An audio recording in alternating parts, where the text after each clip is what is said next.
Hi guys, so this is Miss Holly and I am boiling some red onion pieces with the skin still on them to try making some dye. It looks like it's going to be a lovely amber color when it's finished, so it'll be kind of interesting to see how it turns out. Getting my workspace all set up here with my different colors that I'm going to be using. I have Severn outside right now collecting some mud water for me since we've got a lot of mud in our driveway. Alright, so first off, let's start off with the sugar crystals one. I am using pink sugar crystals and I had warm water with the crystals and they've just been soaking in the warm water. I'm going to kind of stir it up a little bit. I used about 2 tablespoons of the pink sugar crystals. And I'm going to try right here on this little Peeps one. Gives me a pretty good pink color. I guess if I wanted it to be more pink, maybe I should add more of those sugar crystals, but for this it's pretty okay. So that would be the sugar crystals. It's kind of fun.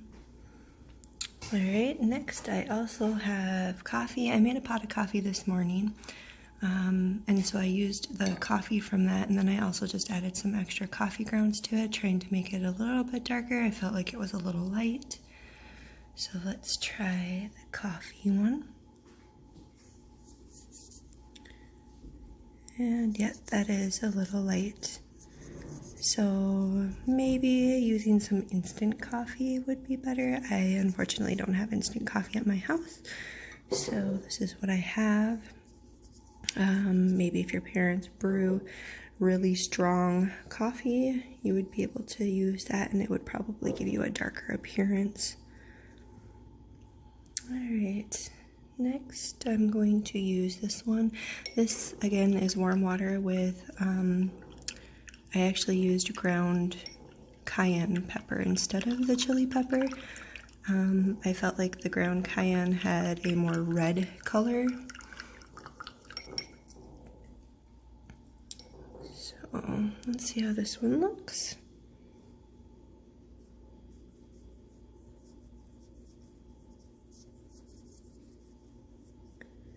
So that would be the ground cayenne pepper, not chili pepper, but cayenne is what I'm using on this one.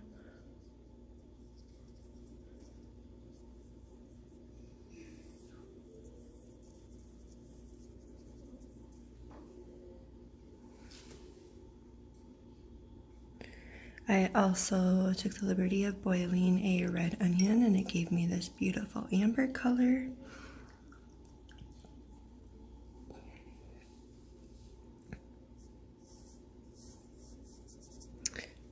This one right here is rather light too, so maybe I wouldn't want to do that one unless if I needed a really light color. Probably be perfect for skin tones if you're making a picture that has some skin tones. That looks like that could be really nice. There's other vegetables you could use too.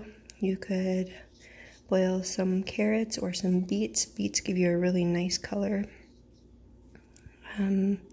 Probably boil some green stuff too, maybe some, I don't know, some kale or some spinach. That would probably give you a nice color as well.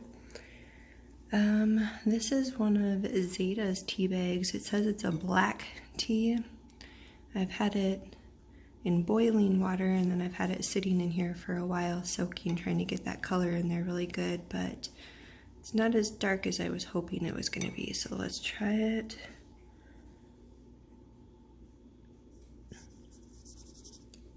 That one seems to give me a color pretty close to the same as the red onion did.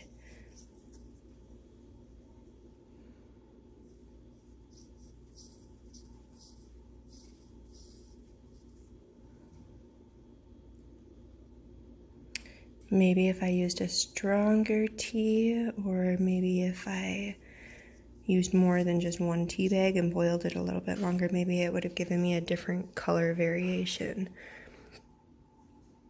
So as I said in the video earlier, I also had Severin go and get me some mud. I'm going to stir this around a little bit. And let's see what the mud water gives us.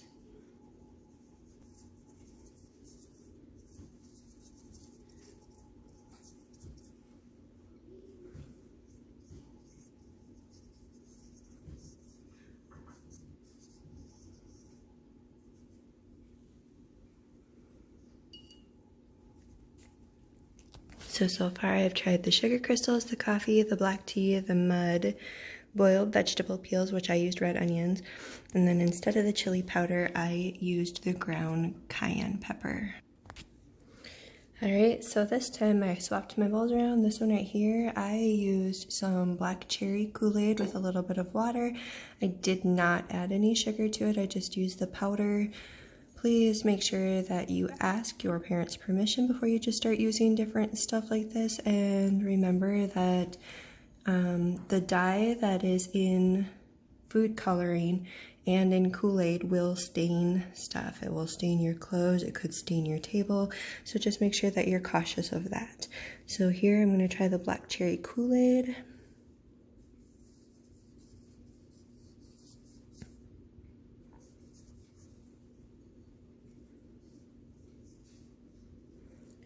That seems to work out. I did not dump the whole packet in there, I just dumped a little bit in there with a little bit of water, not very much.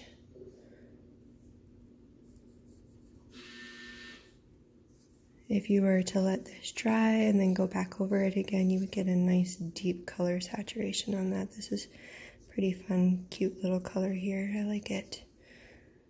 Alright, this next bowl over here, I used water with some blue food coloring. I added 2 drops of blue food coloring to this.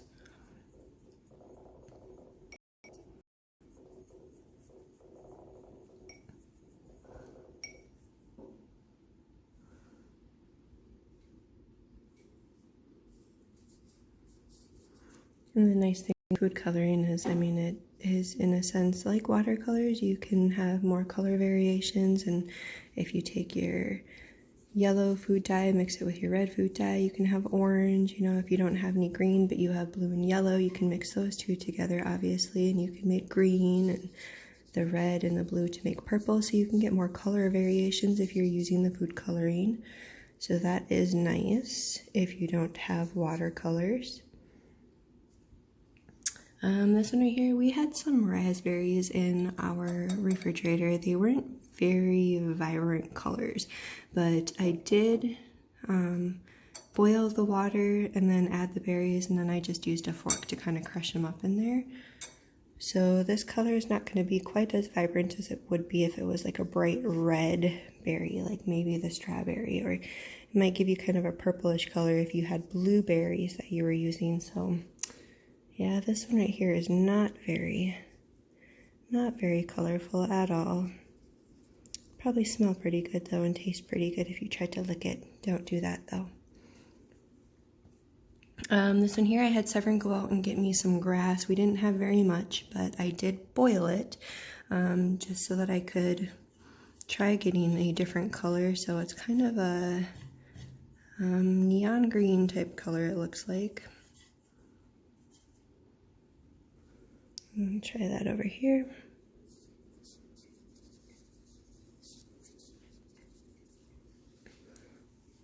I don't know if it would make any difference if I had smashed the grass up, like if I had one of those grinding stone things and then maybe done it like that.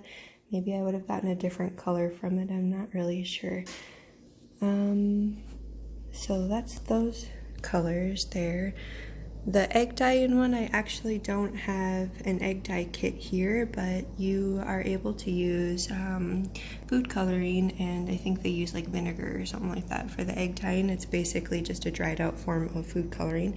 And the charred wood, I will get some as soon as my fireplace cools down.